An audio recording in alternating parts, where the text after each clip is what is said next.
Alright, what's up guys? So this is a very, well to me, a very important episode of the Impreza because we finally get to start putting that thing back together. So the last episode that you guys just saw was the undercoating, well kind of like, yeah, undercoating video of it, which I'll put in the link right here. But, so, it's been this, again, I absolutely hate how every single episode I have to say it's been a while, but it has been a while. Only because Matt, myself, and actually our buddy Tom have been tearing down the black STI swapped coupe that I have, which is now outside, and the red project, the actual one that we're building. So we've been tearing both of those cars down, literally down to nothing. So all around me, literally all around me is like old chassis harness, dashboard, like interior HVAC stuff, seats, door, more body harness stuff, door harness stuff, more seats, like literally everything is just all over the place, which is a little overwhelming with the amount of stuff that's just all over the place. I need to make sure, you know, I don't throw out the wrong stuff, or vice versa, make sure I don't keep the wrong things. But today we're finally gonna put the gas tank in, and hopefully, if I have enough time, hopefully put the rear subframe in. So when we were tearing down the black STI swapped one, I wanted to reuse the gas tank that was in it just because it was going to save me a couple $100.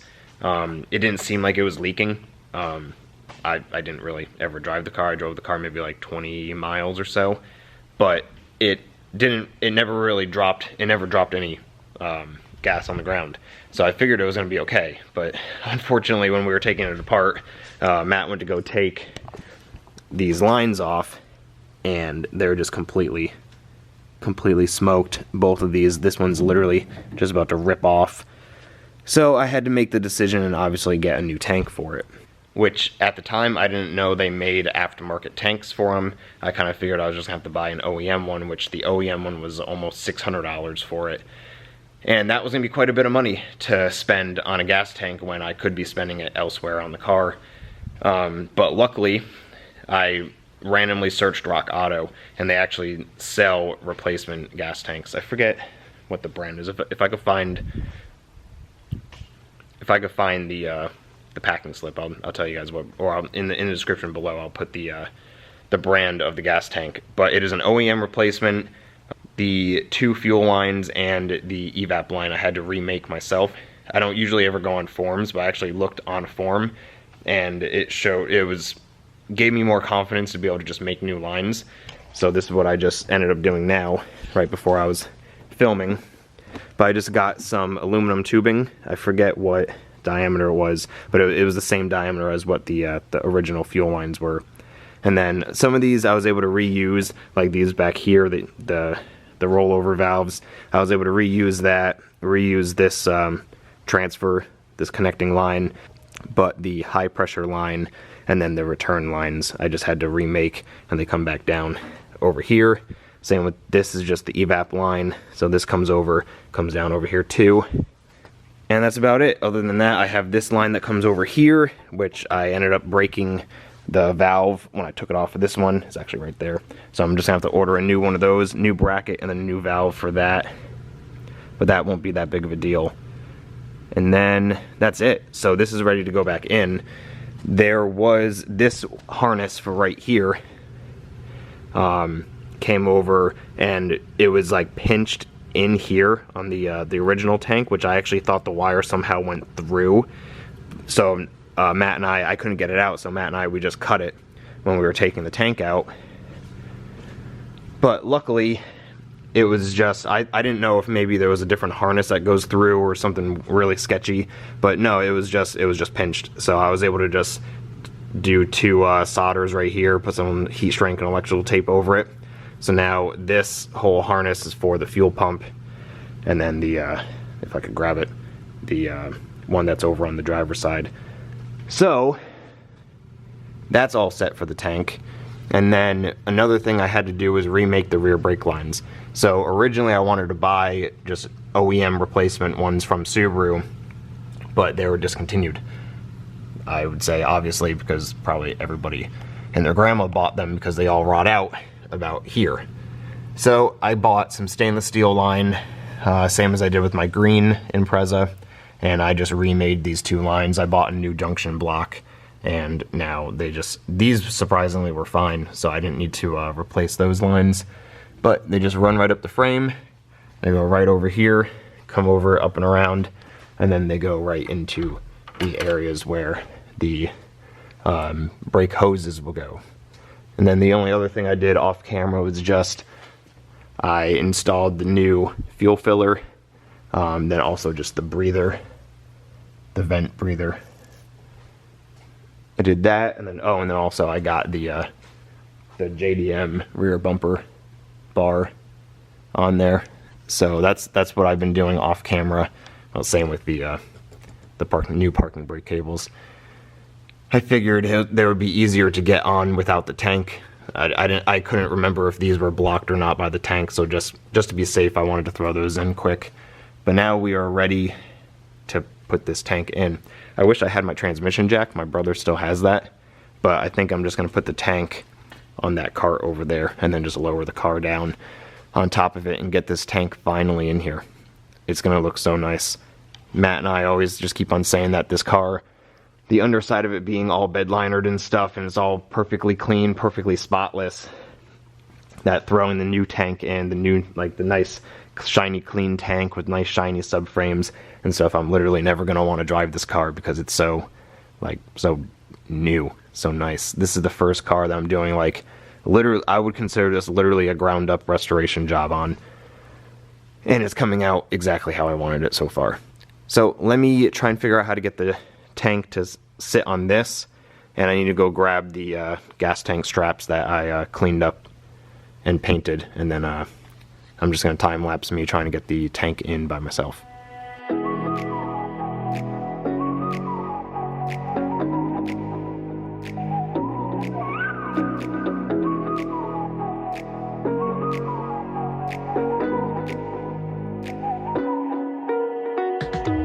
You're the night sky trying to make me see your stars, but the dark gets lonely. Now I see violet, I can feel silence, and the dark's all that I see. When your stars have burnt out and your heart makes no sound, I'll find violet in your eyes. You'll always be my night sky.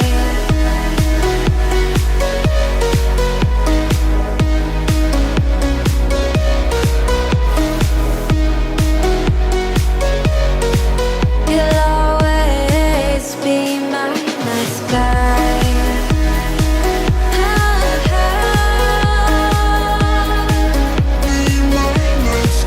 Alright, and just like that, now the tank is in, and I just got some rubber hose, put all those on. So now all that's hooked up, and I just mocked up the fill in the vent. I need to go get some clamps for those. But besides that, those are on. The tank is in, everything's plugged in on, up top, and we're good to go. So this is where that little vent valve will go. That's the connector for it. So I just got to order one of those. But we are looking good. Unfortunately, since I don't have hose clamps for these, I won't be able to put the subframe in, just because the subframe goes right here and it'll block all that.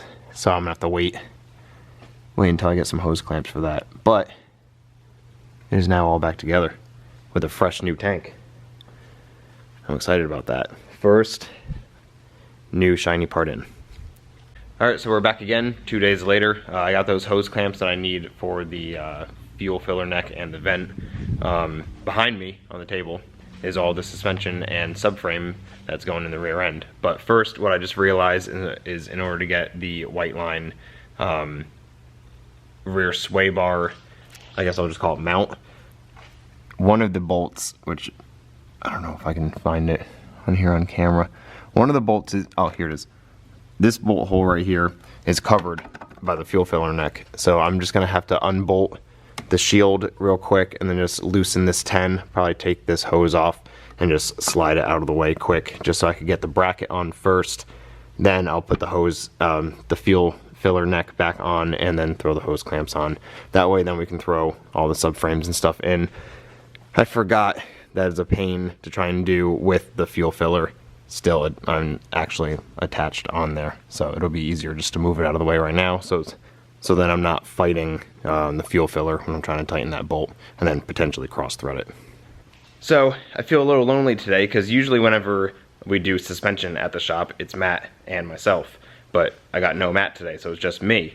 So feeling a little lonely because now we have a nice full table of suspension and subframes. So I'll just run through everything quick for you. The diff, what I'm going to consider the diff brace and the subframe were 06, 07 STI that I had powder coated through ZZ powder coating. Coilovers obviously went with IC suspension. Big thank you to them. I've had these coilovers for probably almost a year now, and finally I'm putting them in. So happy to finally start assembling this car with their products. These are actually their fully loaded coilovers. They're the ISC N1 coilovers with the camber adjustable. These are actually just the rear coils. The fronts, if you get the N1s, come with the camber adjustable, but you have to option the rears to have camber. So I optioned the rear. I upgraded to their triple S springs, which they're made out of stainless steel. They're a little bit lighter than the ones that usually come what I'll call stock on the coilovers. They have more of a progressive spring rate. These actually I optioned to be a little bit softer because I want to do track driving with this, mostly street driving, but I want it to kind of feel more of like a softer rally style suspension. So we wanted a little bit softer spring rate. I don't have the sway bar here, but I have White Line's rear sway bar kit, Perrin's subframe and diff lockdown kit, so all this will be going on once we throw the subframes on. And then these, along with the fronts, have been what's been taking long as well. I've been taking them to work, wire wheeling them, wire brushing them. I completely disassembled them, cleaned them, put new bearings in, cleaned up the hubs, put new ARP extended studs in, White Line rear trailing arm bushings, everything is brand new. All the seals and everything, all the bushings are new. Just the metal, I guess I'll just say the metal parts of that is just original, but all of it's cleaned, all of it's wire wheeled, like I said, and painted black. So once we get to the front, you'll see that the front is done as well.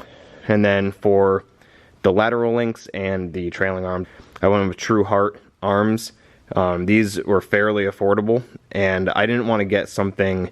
I've run the really cheap like eBay ones that have the adjustable pieces on the ends, and one, I've run into problems with those always loosening, and then two, the one that's on the inside here, you can't get a wrench or an adjustable wrench in this area to loosen it or tighten it. So once you tighten it, you're kind of screwed after that. So I wanted to go for something that has a center adjustable one, so that it's much easier to adjust. And then all of these, instead of having like a Heims joint or just like a stock rubber bushing, these are just a little bit stiffer than what an OEM would be. So that's what I went with. I didn't also, the eBay versions had adjustable versions of the trailing arms, which I didn't want any type of adjustability out of it. I just wanted it to be stock length, and that should be good. So now I need to go dig through the giant box of hardware that I have, because I ordered just over $400 worth of nuts and bolts from Subaru for literally the entire subframes, suspension, literally everything. Pretty much everything underneath that car I ordered the new hardware for through Subaru. So I have literally, I'll show you the box. I have this fairly large box with just a ton of bolts and nothing's labeled. This box right here just has a ton of Subaru, just a bunch of individual bags of just like, these are 17mm nuts, so I got to figure out where those go. And then I got just a bunch of just random, what are these? Yep, see, more nuts. Don't know where these go. And of course, obviously I have the packing slip with all of them on there, but it doesn't say where they go. It just says what they are, not where they actually go. So I'm just gonna have to dig through that box and either search part numbers or just, luckily I have a really good memory when it comes to where where bolts and stuff should go on here. So I'm just gonna start digging through that box, start figuring out the hardware that I need just to get this stuff just mocked on for now, and then we'll start assembling. Alright, so some of the stuff I knew where it needed to go, the other stuff I needed to search part numbers and find out where it went. So I kind of have everything in the area of where the hardware has to go. So everything's all laid out. Now I'm just going to start putting some anti-seize on the 4 bolts for the subframe, and we're going to hold that up. We're going to hold it up into place and start putting the bolts in. So again, still, just like earlier, I don't have my transmission jack, so I'm just going to try and hold the subframe up and get them started. I just put these on, so like I was saying about the filler neck kind of being in the way of that bolt, it's that one right there. What I just ended up doing is I just took the plastic cover off of the filler neck, and I was able to get a 12mm wrench in there just to get that bolt. So instead of taking the whole thing down, because I forgot I bolted it up here as well, so it would be a lot of work in order to try and just take the filler neck out. And then I also put all the clamps on, so now all of it's clamped. So now we're good to go. So I just need to route this harness with the filler neck, and then we're going to start putting the subframe up. You'll always be my night sky. You're the night sky hiding behind dark gray clouds. I can't figure you out now. I see all blue. There is so much cold in you, and the silence is so loud when you go. I just stay dancing with my shadow all day. Watch the time. I can't find the point where our two pass the line, but you're the night sky. I'm trying to see your stars, but I've always feared the dark. Now I see violet. I can feel your silence. You always feel so far when your stars have burnt out and your heart makes no sound. I'll find violet in your eyes. You'll always be my night sky.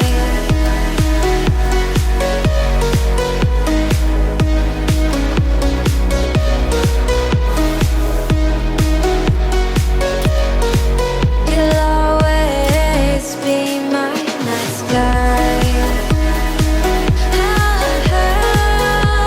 Alright, so I am very happy to see this thing actually coming back together. So the time lapse, you saw me put this side together. Nothing is tight, everything is loose. Coilovers in, the lateral links are in. I can't put the trailing arm in yet because I needed to order the new brackets that bolt onto right here, just because I brought this coupe's ones home and I sandblasted them and they're pretty rotted. Where the bolt goes through this way, around that area is pretty rotted. So I'm just gonna I need to order some of those tonight through Subaru. So we'll get those in the next couple of days. Hopefully this weekend I'll have them so I can put that on. But lateral links are in.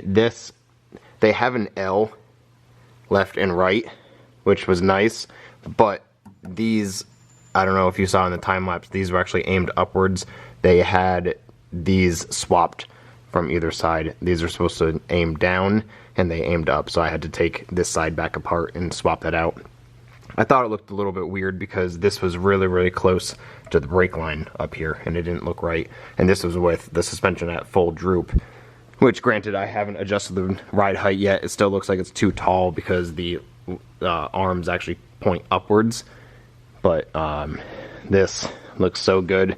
There's so many different colors with the red, the two different types of gold don't bother me too much, like this being like the I think this was like the BBS. Yeah, this is actually the BBS factory STI BBS wheel color, and then this is obviously the white line gold that it comes in, and then I've got the ISC suspension gold up there. And I'm absolutely loving how clean and new Literally everything is. Like, I can't wait to see the nice new shiny exhaust that I have for it, which you guys won't be able to see until the engine, tranny, and all that stuff is in too. The exhaust is probably going to be one of the last things that actually goes on. But as you can see, the diff is not in yet because diff brace is not in. I need to wait. I was painting the brackets that are right here. Just painting those real quick. What I actually have to do is this side, it was fine where it bolts onto. You might not be able to see it, but yeah, right there where it bolts onto, that was fine. This side was not. The nut came out, and then I had to actually repair the structure in this area as well. So what I'm gonna have to do is just put a nut cert in this one, and then once the brace is actually in, drill a hole and then put a nut cert in that one as well. So that's not that big of a deal. I can handle that. I knew I was gonna need to do that all along. I just couldn't do it without having all this stuff in because I needed to know where the brace actually went. But I could actually probably put that brace in and then just leave it up here just in the area, because then I'm gonna bring the rear diff to work tomorrow and replace the axle seals and get that thing ready to go in, because now I'm at the point of just putting in the bushing area for that, and then the diff can go in as well. So I'm gonna end this episode here. Next episode we'll be finishing up that rear end with the diff and the diff brace, all the stuff. Basically rear end will be done besides axles. I still haven't ordered axle boots for it yet, so I can't put the axles in. But everything besides the axles will go in the rear next episode. So stay tuned, hit that subscribe button, give me a thumbs up, and I'll see you in the next one. See ya.